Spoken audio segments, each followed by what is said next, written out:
Kontroversi Al Zaitun belum usai. Kamis 22 Juni 2023, massa menggeruduk lagi pondok pesantren yang didirikan Panji Gumilang itu. Unjuk rasa kembali digelar. Ribuan orang menggeruduk rumah pondok pesantren pimpinan Panji Gumilang itu. Mereka berunjuk rasa menyuarakan sejumlah tuntutan, di antaranya soal penguasaan lahan serta pengusutan tuntas dugaan ajaran sesat Al Zaitun. Sekali lagi kami katakan dari Mahayul ini bahwa kami tidak terima bumi kami diinjak-injak, ditelanjangi. Gumilang yang telah menodai, yang telah melecehkan rasa kebatinan umat Islam seluruh dunia, bersatu padu menyuarakan siapapun yang mendolimi, siapapun yang menodai umat Islam harus ditangkap dan diadili. Tak hanya suara pengunjuk rasa yang lantang terdengar, namun menggema pula lagu salam Yahudi yang dinyanyikan oleh massa aksi tandingan yang disiapkan oleh pihak Ponpes Al Zaitun. Mereka terlihat kompak mendendangkan nyanyian berbahasa Ibrani itu.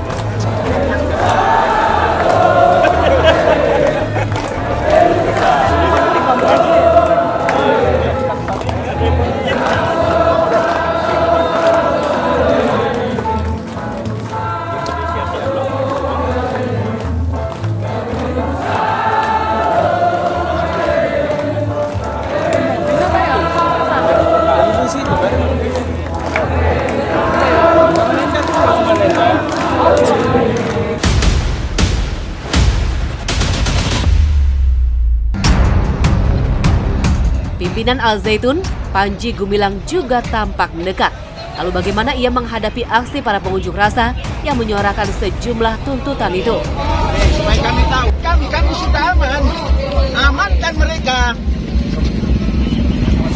Aman. Bang, orang bisa... baik-baik di sini, Pancasilais, nasionalis. Sementara itu, sebuah video yang mempertontonkan seorang pria dibentak-bentak Panji Gumilang viral di jagat maya. Surat tugasmu. Surat tugas, bukan kartu pengenal. Surat tugas kamu ditugaskan di sini mana? Kalau nggak ada pulang. Polisi tangani ini yang bikin macam-macam. Ini pilih. Nggak boleh mau sembarangan. Siapa? Kami. 1, 2, lagi. Bisa. Jangan bergerak kemana-mana. Infiltrasi. Jangan main-main. Kamu anggap pesantren macam-macam gitu. Kasih tahu kalau kita infiltrasi. Punya hak juga untuk hidup pesantren itu. Jangan kamu masuk sembarangan. Apalagi kamu bukan wilayah Indramayu. Nggak bawa apa nggak bawa, polisi saja yang komandan di sini bawa surat tugas. Kamu yang begini-begini, kemana kok kamu anggap ada apa sih untuk ikutan? Dari Jawa Barat mana? Kota Bandung, Pak. Apa urusanmu Kota Bandung masuk Indramayu? Pria ini adalah ASN yang bertugas di Badan Kesatuan Bangsa dan Politik Kesbangpol Jawa Barat. Ia dianggap sebagai penyusup oleh Panji Gumilang. Dan inilah penjelasan dari pihak Kesbangpol Jawa Barat atas peristiwa tersebut. Intinya kami menugaskan, karena itu tugas tupoksi kami adalah bicara masalah kewaspadaan daerah. Di kita ada bidang wasda dan harus hadir di sana karena tadinya bertugas di Majalengka bergeser ke Indramayu. Nah, kita memonitor di sana. Gitu. Memang ada risiko ketika ketahuan, ya begitu, tidak saja sipil kan, TNI Polri juga bisa saja ketahuan, tapi itu risiko yang kita terima. Tapi poin pentingnya negara hadir di sini.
bikin proses pembuatan kapal di situ. Kalau saya bilang itu kayaknya mah prosesnya siang malam 24 jam bikin kapal, makanya proses bikin kapal satu unit kurang lebihnya kayaknya nggak makan sampai 1 tahun lebih, nggak sampai. Berarti Pak Enos ya sendiri ada aktivitas Iya, kerja ada, bikin ada, kapal. ada. Lihatnya gimana Pak? Maksudnya waktu aktivitas apa? Kan setiap saya kerja malam kadang-kadang nggak mau masuk ke kali sini, nggak mau ke darat, mungkin belabu jangkar di situ, saya tidur di situ. Makanya saya tahu tiap malam ya ada aktivitas malam, ya ada orang kerja malam gitu bikin pembuatan kapal. Ya kemungkinan kan ada aja, mungkin ada target berapa unit bikinnya kan siang malam biar cepat.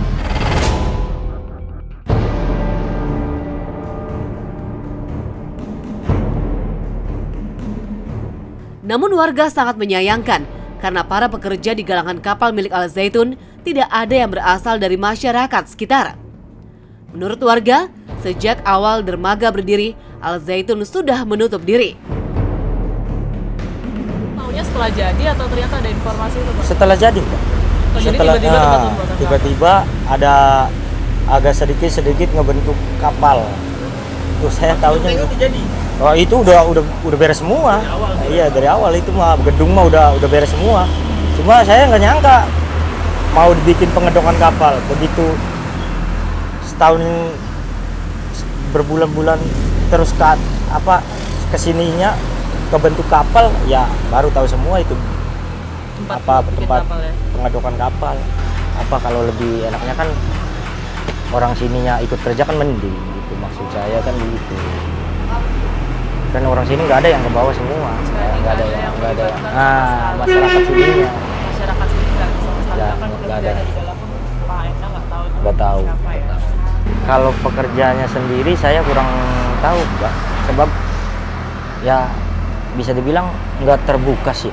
Nggak sempat, ini kan ada warung nih Pak. Iya. Mereka sempat kayak Suka ada yang makan di sini, oh, nggak ada, makan di nggak ada, sini. nggak ada, ya? iya nggak ada.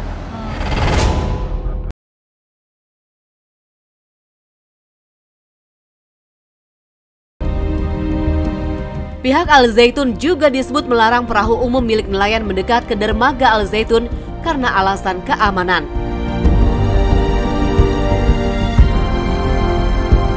Ya cuma yang jelas ya mungkin demi keselamatan bersama, jangan terlalu mepet karena posisinya kan benturan ombak di bagian itu. Dan semua nelayan itu terima. Terima nggak apa-apa, nggak ada, Deket-deket di sana nggak ya? ada, iya, nggak Sampai apa-apa. ditutup juga nggak ada. nggak ada yang istilah betul gitu. Nah, yang mengkomunikasikan itu siapa Pak? Yang gimana? ngasih tahu kalau oh ini nanti nggak boleh gini. Ada yang ngobrol itu yang ngasih tahu security-nya. Oh, security-nya langsung ngomong ke nelayan di sini. Yang jangan terlalu dekat lah bisa dibilang.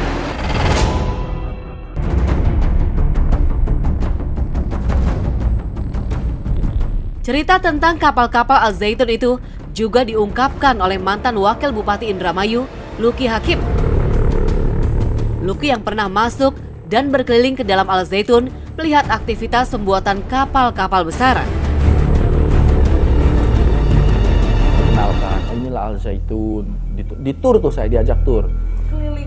Keliling wilayah pondok pesantren ini. Iya, dan menariknya di situ itu selain masjid yang besar sekali, menurut saya tuh daya tampungnya mungkin yang terbesar di Indonesia. Mungkin ya, nanti bisa dicari tahu lebih langsung, tapi sangat besar. Bahkan di Al Zaitun itu punya kapal yang gede-gede tuh yang Mungkin lihat sendiri. iya lihat, dan saya diajak tur gitu.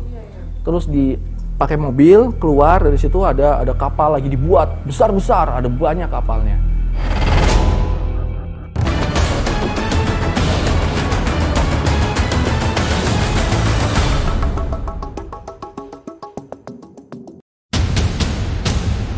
Dan saya harus merekrut orang-orang untuk bisa bergabung di NI.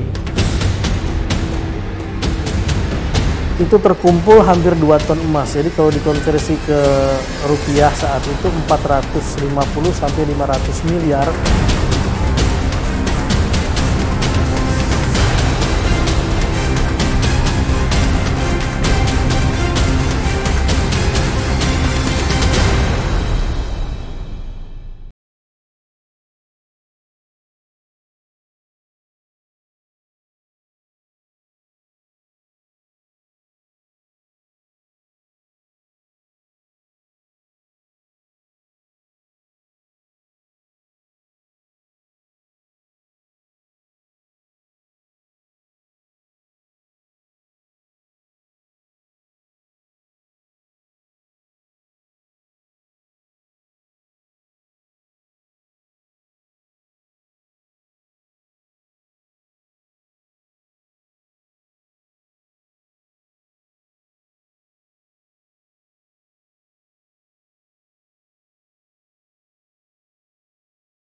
Dari NII KW 9 sepengetahuan Pak Din siapa sih?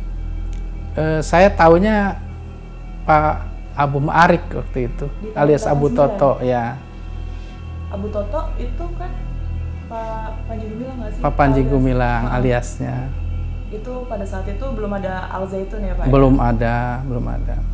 Dan saya harus merekrut orang-orang untuk bisa bergabung di NII. Kami juga punya tugas untuk menggalang dana.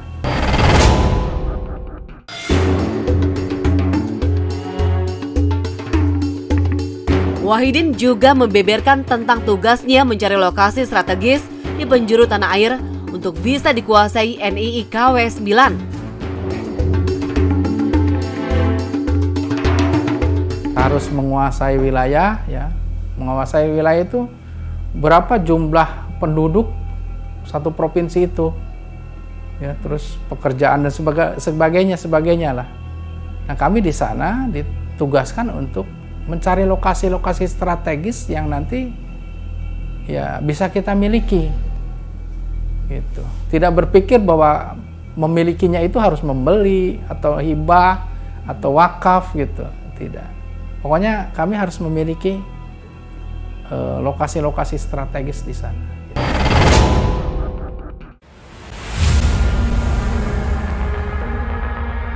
Mantan anggota NII KW 9 lainnya bernama Anto juga membeberkan tentang proses penggalangan dana yang katanya semua ditujukan kepada Panji Gumilang. Itu ada program utama tahun 91 di NII KW 9 Jakarta itu, yang waktu itu dipimpin oleh Abu Toto alias Samsul Alam, kalau sekarang dikenal dengan Panji Gumilang namanya. Itu ada KOROR namanya, ketetapan untuk penggalangan dana, terdiri dari 3 pusat penggalangan dana, yang namanya Harokah Kirod, Harokah Ramadan, Harokah Kurban. Nah, karena ini sifat seperti investasi, jadi semua jamaah itu berbondong-bondong jual rumah, karena percaya kepada NII, percaya kepada pimpinannya bahwa mereka akan mendapatkan sekaligus berkontribusi kepada negara, tapi juga akan mendapatkan hasilnya besar. Nah, itulah penggalangan dana pertama yang menghasilkan uang terbesar di dalam kelompok NII KW 9. Itu terkumpul hampir 2 ton emas. Jadi kalau dikonversi ke rupiah saat itu 450 sampai 500 miliar tahun 91, 93, di mana dolar baru 2.500. Jadi saat itu NII dalam hal ini rekening Panji Gumilang atau Abu Ma'arik sudah memiliki dana paling besar dan menjadi debitur terkaya pada saat itu di Bank CIC, hampir 500 miliar.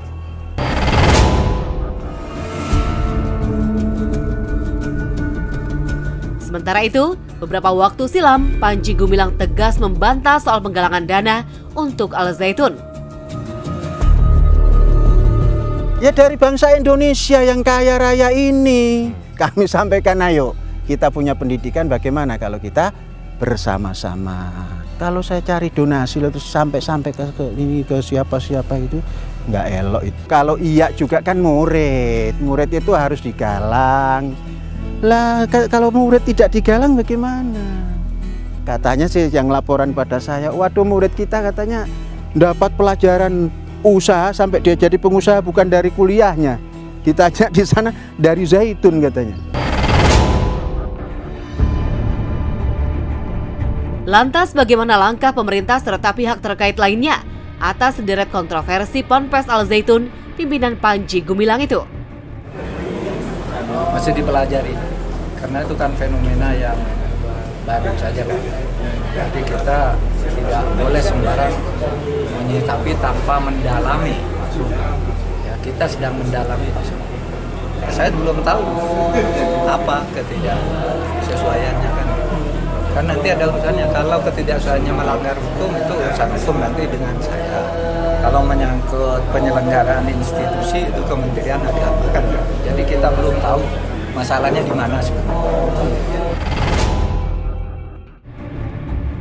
Pemerintah Provinsi Jawa Barat bersama Majelis Ulama Indonesia, MUI, Kementerian Agama, tokoh agama, serta Ormas Islam telah menggelar pertemuan khusus. Gubernur Jawa Barat Ridwan Kamil membentuk tim investigasi guna menangani permasalahan terkait kegiatan dan pengajaran di Ponpes Al Zaitun. Hari ini diturunkan tim investigasi karena selama ini semua yang mencari fakta dan datanya kan sering ditolak apa dan sebagainya ya. Saya minta Al Zaitunnya kooperatif itu aja. Kalau tidak kooperatif tentunya disimpulkan berarti mereka tidak taat pada aturan, melawan upaya hukum dan lain-lain, ada konsekuensi yang tentunya akan kita sampaikan. Tapi sebagai gubernur saya harus tabayun, harus jelas, bukan tidak bisa hanya berdasarkan yang dibaca, didengar di medsos kan. Makanya disusun tim itu. Biarkan mereka bekerja dulu 7 hari, nanti hasil kesimpulannya saya sampaikan ke Tuhan. Kang Emil, satu lagi.